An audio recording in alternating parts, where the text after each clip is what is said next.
ہے. لیکن میں جو سوال کرنا چاہتی ہوں, ہم جانتے ہیں کہ اللہ رب العزت حاضر ہے, اللہ رب العزت ہر جگہ موجود ہے, لیکن اللہ رب العزت کے لیے جب ہم یہ کہتے ہیں کہ اللہ حاضر بھی ہے اور ناظر بھی ہے, اللہ تو ہمیں اس مقام پر بھی دیکھ رہا ہے جہاں ہم خود کو نہیں دیکھ سکتے, اللہ ہمیں اس طرح بھی دیکھ رہا ہے جہاں ہم خود کو نہیں دیکھ سکتے, لیکن پھر ہم اللہ رب العزت کو کیسے دیکھیں؟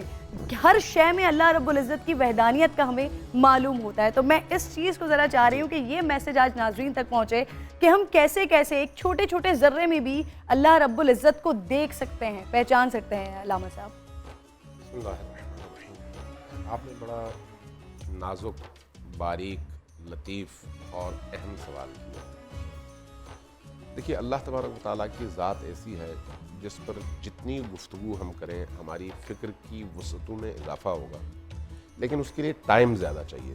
ٹھیک, اللہ تبارک و تعالیٰ کو دو حوالوں سے آپ دیکھیں, ایک اس کی ذات اور ایک اس کی صفات. ہمیں احادیث میں اس کی ذات پر غور کرنے سے منع کیا گیا ہے. ذات پر کیوں؟ اس کی ذات کو پہچاننا ہمارے بس میں نہیں ہے. ہم اپنی فکر, استعداد اور اپنی کیپیسٹی وائز اس مقام پر ہیں ہی نہیں کہ اللہ کی ذات میں سوچ کر ہم کسی نتیجے تک پہنچ سکیں. لیکن علامہ صاحب صرف آپ کی بات میں ہی میرا سوال ہے کہ اللہ رب العزت نے پھر قرآن پاک میں ہر جگہ تحقیق اور مشاہدے کی بات کی. پھر جی میں وہی آپ کو سوال ہی دے رہی تھی کہ پھر اللہ رب العزت نے یہ کیوں فرمایا کہ جب میں نے چاہا کہ میری پہچان کی جائے تو میں نے دنیا کو تخلیق کیا. جی میں عرض کر رہا تھا دو چیزیں.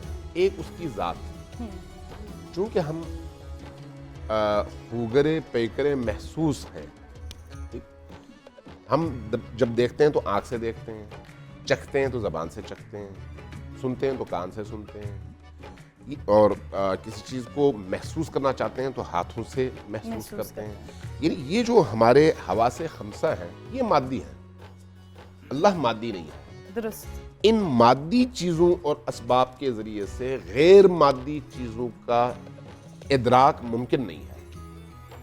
بات واضح ہوئی؟ مثلا ہوا مادی ہے, اس لیے جب ہوا کے تھپیڑے لگتے ہیں تو آدمی محسوس کرتا ہے, لیکن عقل مادی نہیں ہے. عقل کو آپ ان حواس خمسہ کے ذریعے سے محسوس نہیں کر سکتے. اللہ کی ذات اس لیے اس مادے سے ماورا ہے.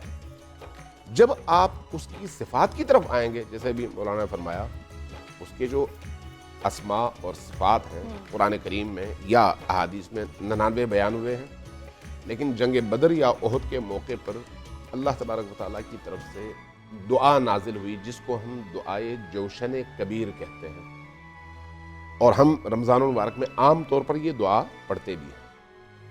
اس دعا میں اللہ تبارک و تعالیٰ کی 1000 صفات کو بیان کیا گیا ہے, 1000 صفات کو.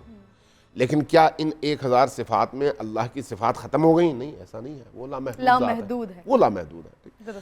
جب انسان ان صفات کو پڑھتا ہے نا, تو اس کے بعد انسان اپنے اندر ایک نئی چینجنگ اور نئی فیلنگ محسوس کرتا ہے, بالکل نئی دنیا محسوس کرتا ہے جب ان صفات کو پڑھتا ہے. اب آتے ہیں حاضر اور ناظر کے حوالے سے. یعنی یہاں سے ہم نے یہ نتیجہ نکالا کہ اللہ کی شناخت کا ذریعہ اس کے صفات ہیں. ان صفات کے ذریعے سے ہم اپنی کیپیسٹی کے مطابق اللہ کی شناخت کر سکتے ہیں, اس کی ذات کے مطابق نہیں, اپنی کیپیسٹی کے مطابق جتنی ہماری ظرفیت اور ہمارا برتن ہے. اب جب آپ اس سے اگلے مرحلے میں داخل ہوئے تو یہ دیکھیے گا, جیسے آپ نے ابھی ناظر اور حاضر ہونے کی بات کی. حاضر ہونا یعنی ہر جگہ اللہ ہے, اس کو کہتے ہیں حاضر. ناظر کا مطلب کیا ہے؟ یہ نہیں کہ ہم اس کو دیکھ رہے ہیں, نہیں, یہ نہیں ہے. یہ ہے کہ وہ ہر چیز کو دیکھ رہا ہے, یہ ناظر ہونا ہے. اب آپ حاضر اور ناظر کے معنی اگر دیکھیں تو اس اعتبار سے آپ یہ محسوس کریں گے کہ قرآن کریم میں حضرت موسیٰ علیہ السلام نے جب اللہ سے کلام کیا اور اللہ نے کوہ طور سے حضرت موسیٰ سے کلام فرمایا, تو حضرت موسیٰ کے سوال کے جواب میں فرمایا کہ لن ترانی یا موسیٰ, اے موسیٰ تو کبھی بھی مجھے نہیں دیکھ سکتا. مولانا تشریف فرما ہے, عربی ادب کے کسی بھی ماہر سے آپ پوچھ لیں, وہ جب اس کی تشریح کرے گا تو کہے گا یہ جو لام اور نون ہے, لن ترانی, ترانی یعنی دیکھنے کے معنی میں, لن یعنی نہ, نہیں. یہ جو نہ ہے, لن, یہ نفی ابد کے معنی میں ہے، یعنی قیامت آ جائے گی لیکن یہ کام ہو نہیں سکتا.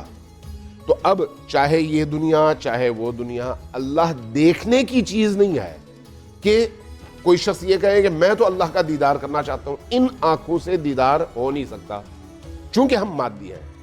یہاں پر پھر بعض لوگ سوال کرتے ہیں کہ بھئی وہ جو امیر المومنین علی ابن ابی طالب علیہ السلام سے منسوب قول ہے کہ آپ نے فرمایا کہ میں اس رب کی کیسے عبادت کروں جس کو نہ دیکھوں، تو اس کا کیا مطلب ہے؟ تو اسی کی تشریح میں آگے آپ نے فرمایا کہ میں ان آنکھوں سے نہیں ان آنکھوں سے دیکھتا ہوں، دل کی آنکھوں سے. ٹھیک؟ اب جب آپ خود قرآن کریم پڑھتے ہیں، قرآن کا لن ترانی یا موسیٰ، اے موسیٰ تو کبھی بھی مجھے دیکھ نہیں سکتا. اب قرآن ہی میں دیکھیے کہ ان اللہ، وہ جو آیت ہے اس والی، اب آیت میرے ذہن سے اتر گئی، وَهُوَ يُدْرِكُ الْأَبْصَارَ لَا تُدْرِكُهُ، لا تُدْرِكُهُ الْأَبْصَارَ. ابصار بصر کی جمع ہے، بصر آنکھ کے معنی میں ہے. کوئی آنکھ اس کو نہیں دیکھ سکتی. لا تدرکہ الابصار، دیکھنا اور درک کرنے میں فرق ہے. ادراک کسی چیز کی تہ تک جا کر سمجھنے کے معنی میں ہے. کوئی آنکھ چاہے کہیں ہو کسی کی ہو اللہ کا ادراک نہیں کر سکتی. وَهُوَ يُدْرِكُ الْأَبْصَارَ، وہ تمام آنکھوں کو دیکھتا ہے اور اس سے واقف ہے. یعنی ایک اس آیت میں اور ایک اس آیت میں اللہ تبارک و تعالیٰ نے بالکل واضح طور پر بتا دیا کہ اللہ دیکھنے کی چیز نہیں ہے.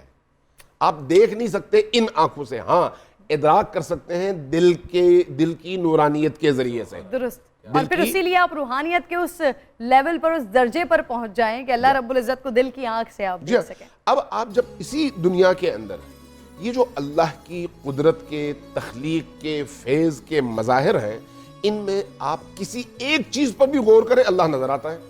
آپ یہاں جو اس اسٹوڈیو میں یہ جو آپ کی لائٹنگ ہے، لائٹنگ دیکھ کے آپ کو یہ نہیں پتا چلتا کہ کوئی ہے جس نے یہ لائٹنگ کی ہے. ایسا تو نہیں ہو سکتا کہ آپ اچانک آ گئے اور آپ نے دیکھا بھی یہ سب کچھ خود بخود زمین سے اگ آیا اور یہ بن گیا. نہیں، ایسا تو نہیں ہے. ایک میز اگر تھوڑی سی ہٹی ہوئی ہو تو فوراً آپ کہتے ہیں کسی نے ہٹائی ہے.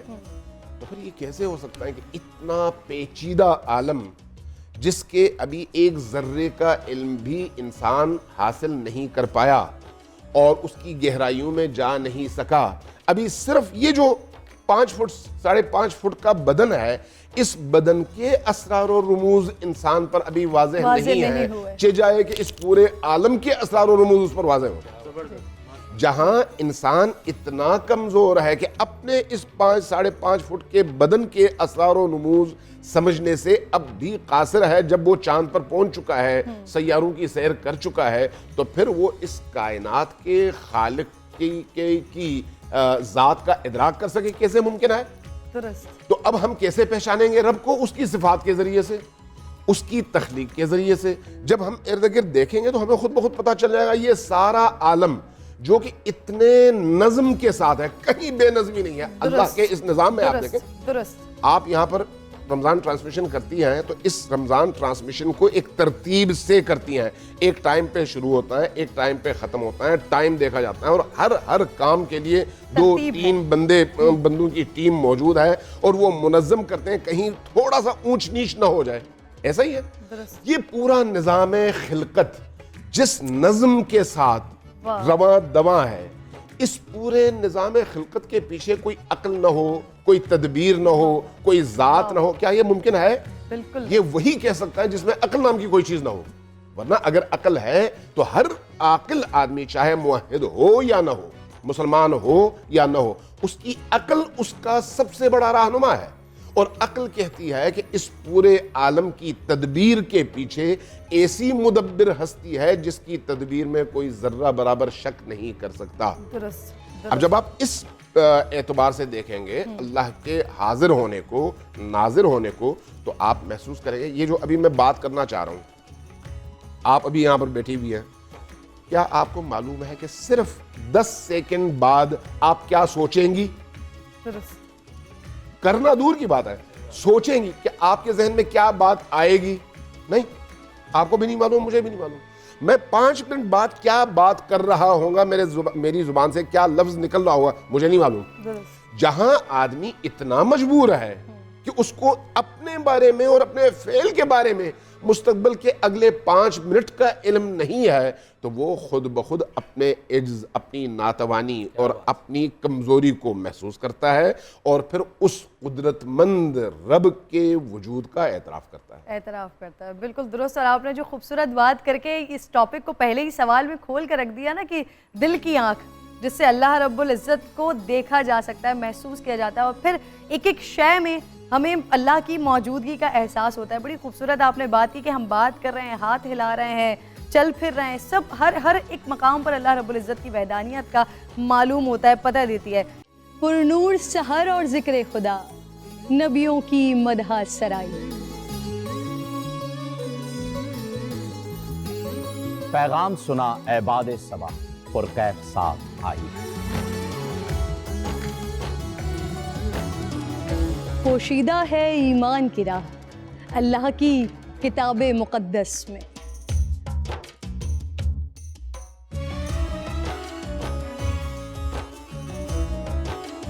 بس غور و فکر کا در ہے کھلا، حکمت سے سجی اس محفل میں. ہے لب پہ دعا زدنی علم، روشن ہی رہے یہ سارا جہاں. رم جھم رحمت کی گھٹا، ہر ایک نے ہدایت پائی. نعمت اور برکت سے سجا افطار و سحر کا دسترخواں. ننھے پھولوں نے مل کے کہا آج روزہ کشائی ہے. رمضان المبارک کی خصوصی نشریات رمضان میں بول.